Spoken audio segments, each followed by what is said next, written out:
If you open the financial pages of the New York Times or the Financial Times today, you will see a congratulatory lap being run by Western technocrats. They will tell you that the G7 price cap on Russian oil is holding, that the Kremlin's revenue is squeezed, and that the global energy market has stabilized. They paint a picture of a contained adversary struggling under the weight of benevolent sanctions. It is a comforting story. It suggests that the pen is mightier than the sword and that bureaucratic red tape can strangle a superpower. It is also a complete fabrication, a spectacle designed to keep you watching the puppet show while the theater burns down. While the world is distracted by the headline volatility of tech stocks and interest rate cuts, the single largest structural shift in maritime logistics since the Second World War has taken place right under your nose. The ocean is no longer a unified commons. It has been bifurcated. There is the fleet you see, the regulated, insured, flagged vessels docking in Rotterdam and Houston. And then there is the other fleet. We call it the shadow fleet. This isn't just a few rogue captains running contraband rum. We are talking about an armada of over 800 to 1,000 massive tankers, rust buckets that should have been scrapped years ago, now carrying millions of barrels of crude oil every single day across the world's oceans. These ships have no known beneficial owners. They have no reputable insurance. They turn their transponders off. They vanish from digital tracking systems in the middle of the Atlantic and reappear weeks later, empty, having offloaded their cargo into the global supply chain. This is not a story about the morality of war. Capital does not care about your flag or your cause. Capital cares about flow. And right now, the shadow fleet is the only reason the global economy hasn't seized up. But the cost of this parallel system is creating a ticking time bomb, financial, environmental, and geopolitical, that is going to detonate with the force of a subprime mortgage crisis, but this time, the collateral is the ocean itself. You think the supply chain crisis of 2021 was bad? Wait until you see what happens when the ghosts controlling the energy supply decide to disappear. To understand the magnitude of this crisis, you have to look at the numbers, not the rhetoric. Before 2022, the global movement of oil was a surprisingly centralized, almost gentlemanly affair. For decades, roughly 90% of the world's ocean-going tonnage was insured by a handful of organizations known as the International Group of P&I Clubs, mostly based in London. This was the choke point. If you wanted to move a supertanker of crude from point A to point B, you needed British or European insurance. Without it, you couldn't dock, you couldn't pass through the Suez Canal, and you certainly couldn't find a buyer. It was a monopoly on trust, and for a long time, it allowed the West to police the world's energy flows without firing a shot. If Washington or Brussels didn't like what you were doing, they revoked your insurance. The ship stopped moving. Game over. But in late 2022, when the G7 imposed the price cap on Russian oil, essentially saying, you can use our insurance, but only if you sell your oil for cheap, they assumed the market would buckle. They bet that Russia, Iran, and Venezuela had nowhere else to go. They were wrong. Instead of complying, these powers simply bought their own logistical network. In the last 24 months, we have seen an unprecedented buying spree in the second-hand ship market. Unknown entities, often registered in single-room offices in Dubai, Hong Kong, or the Seychelles, began snapping up vintage tankers. We are talking about Aframax and Suezmax vessels aged 15, 18, even 20 years old. These are ships that respectable operators like Maersk or Frontline would be sending to the scrapyards of Bangladesh. Instead, they were purchased for cash, $20, $30, sometimes $40 million above their scrap value. The data is staggering. In 2023 alone, the sale of vintage crude tankers rose by 120% compared to historical averages. Who is buying them? Shell companies with generic names like Star Ocean Shipping or Global Maritime Ventures, entities that didn't exist 3 months prior. This is the creation of a dark navy. Estimates now suggest this fleet comprises roughly 10 to 15% of the entire global tanker capacity. That is a massive chunk of the world's energy infrastructure that has effectively seceded from the legal order. Historically, the only parallel we have is the 17th century golden age of piracy, but that's an imperfect analogy. Pirates were non-state actors disrupting trade. The Shadow Fleet is state-sponsored trade disguised as piracy. It represents the industrial-scale evasion of the US dollar and Western law. We are seeing a shift in the center of gravity. Pre-2022, Russian oil flowed west via pipeline and short-haul tanker to Europe. Now, it flows east. Millions of barrels travel from the Baltic ports, through the treacherous Danish Straits, around the coast of Europe, and through the Suez Canal to India and China. The volume is immense. India went from importing almost zero Russian oil to importing nearly 2 million barrels a day. China's imports surged to record highs. This isn't a trickle, it's a fire hose, and almost every single drop of that oil is moving on vessels that legally, technically, shouldn't be sailing. This is the context you need to grasp. The West tried to weaponize the insurance market thinking they held the keys to the castle. The East simply built a new castle. They didn't just find a loophole. They constructed a parallel reality where London and New York don't exist. And the scariest part, it works. The oil is flowing, the money is moving, but the safety mechanisms, the checks and balances that prevented catastrophes for 50 years, have been completely dismantled. Let's get into the mechanics, the actual plumbing of how you move billions of dollars of contraband oil under the nose of the world's most powerful surveillance apparatus.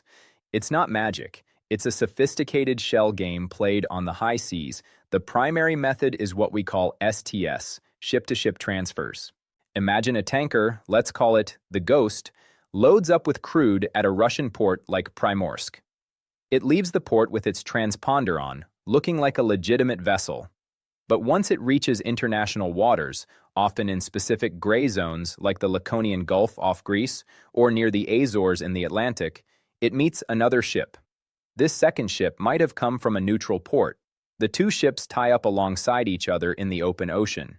This is a dangerous maneuver, usually reserved for emergencies or calm harbors, but the Shadow Fleet does it routinely in open water. They pump the oil from the Ghost to the second ship. Here is where the digital sleight of hand happens. The Ghost might turn off its AIS transponder, known as going dark. Or more increasingly, they use spoofing. They hack their own location signal so that on the screens of maritime authorities in London, the ship appears to be sailing harmlessly off the coast of Japan, when in reality, it is sitting off the coast of Spain offloading sanctioned crude. Once the oil is on the second ship, its origin is effectively scrubbed. It's no longer Russian crude, it's just crude. This second vessel then sails to a refinery in Jamnagar, India, or Shandong, China. This brings us to the refining loophole, which is perhaps the greatest economic irony of this entire saga. Crude oil is useless until it is refined. It's thick, toxic sludge. It needs to be cooked into diesel, jet fuel, and gasoline. When that sanctioned Russian crude arrives in India, it is fed into massive refineries. The moment that oil is processed, its nationality changes. Legally, the diesel that comes out of an Indian refinery is Indian product. It doesn't matter that the raw material came from the Urals. So, what happens next?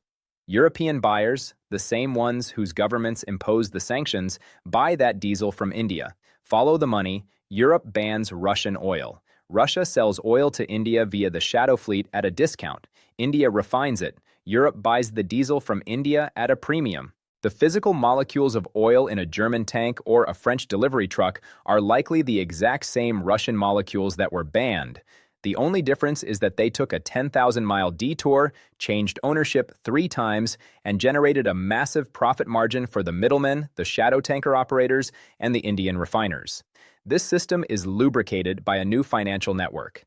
These trades aren't settling in dollars through SWIFT. They are settling in dirhams, yuan, and rupee. The Shadow Fleet is the physical manifestation of de-dollarization. You cannot sanction a transaction you cannot see, and you cannot freeze an asset that doesn't touch your banking system. Think of it like a casino. The West owns the casino and sets the house rules. If you count cards, they kick you out. So, the East built their own casino across the street. It's dingy, the smoke alarms don't work, and the dealers are armed, but the game is still going, and the chips are still cashing out. But there is a mechanical failure point here. These ships are old. Tankers are designed to last 15 to 20 years before the saltwater corrosion compromises the hull integrity. Many Shadow Fleet vessels are pushing 25. They are being run by crews that are often underpaid and underqualified because no reputable captain wants to risk their license on a ghost ship. They are skipping maintenance to maximize margins. We are talking about millions of barrels of toxic sludge floating in single-hull or compromised double-hull vessels, navigating through some of the world's most congested waterways without valid insurance. If a reputable ship crashes, the P&I clubs pay billions for the cleanup. If a Shadow Fleet ship cracks in half off the coast of Cornwall or Florida, who do you call? The shell company in the Seychelles? They will dissolve the entity within 5 minutes of the distress signal. There is no one to sue. There is no one to pay. This brings us to the twist, the spectacular, tragic backfire of Western strategy. The intent of the sanctions and the price cap was twofold: deprive the adversary of revenue to fund their war machine, and maintain global oil supply to prevent an inflation spike. On paper, it looked like a masterful piece of technocratic engineering. In reality, it has achieved the exact opposite of its long-term strategic goals. First, let's look at the revenue. Has the adversary been starved? The data says no. While they are selling oil at a discount compared to Brent crude, the sheer volume of sales, combined with lower extraction costs, means the war chest remains replenished. In fact, by forcing the trade into the shadows, the West has lost all visibility into the actual transaction prices. We are guessing at their revenues now, rather than tracking them. But the deeper failure is structural. By weaponizing the financial and insurance systems, the West has inadvertently subsidized the creation of a permanent, alternative infrastructure that is immune to future sanctions. Before 2022, building a parallel shipping fleet and insurance market was considered too expensive and too difficult for Russia or China to bother with. It was easier to just use the Western system and play by the rules. But by forcing their hand, we compelled them to make that investment. Now, the capital has been spent, the ships are bought, the insurance structures, however flimsy, are in place. Do you think that when this specific conflict ends, they will dismantle this fleet? Do you think they will go back to paying premiums to London and complying with U.S. Treasury compliance officers? Absolutely not. The Shadow Fleet is here to stay. It is a permanent asset for any nation that wants to bypass Western foreign policy. Iran is using it. Venezuela is using it. In the future, any nation that falls out of favor with Washington will simply tap into this ghost Uber service to move their goods. We have effectively privatized the evasion of our own power. Furthermore, we have created a perverse incentive regarding safety and the environment. The West prides itself on environmental standards, ESG scores, carbon tracking, double hull requirements. Yet, our policy has ensured that a massive percentage of the world's oil is now transported on the least environmentally friendly, least safe vessels in existence. It is a paradox of risk. To avoid the financial risk of funding an enemy, we have accepted the physical risk of a catastrophic environmental disaster. And make no mistake, the math is against us here. With over 800 unregulated ships constantly performing high-risk ship-to-ship transfers in open water, a major spill is not a possibility. It is a statistical certainty. When that spill happens, it won't be a Russian coastline that gets blackened. It will likely be in the Mediterranean, the North Sea, or the English Channel, the choke points where these shadow ships must pass to get to their markets or transit back. The West will be left with the cleanup bill, the ecological devastation, and the realization that their sanctions regime created the instrument of their own shoreline's destruction. The irony is bitter. We tried to use the soft power of insurance and finance to stop a war. Instead, we broke the monopoly of that soft power, accelerated the fragmentation of the global economy, and filled the oceans with floating time bombs that answer to no law. We traded leverage for an illusion of control. And the Shadow Fleet sails on, indifferent to our decrees, fueled by the one thing that never lies, the profit margin. So, why should you, sitting in your living room in Ohio, Manchester, or Munich, care about a bunch of rusty ships playing hide-and-seek in the South China Sea? You might think this is just high-level geopolitical chess that doesn't touch your bank account. You would be dead wrong. This shadow system is directly rewriting the future of your personal finances. First, let's talk about the inflation floor.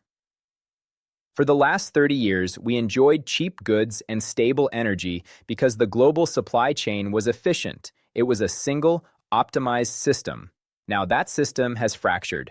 We have duplicated logistics, inefficient routes, longer transit times, higher bribes, and riskier transfers. Inefficiency costs money. When the supply chain is fragmented, the cost of moving everything goes up.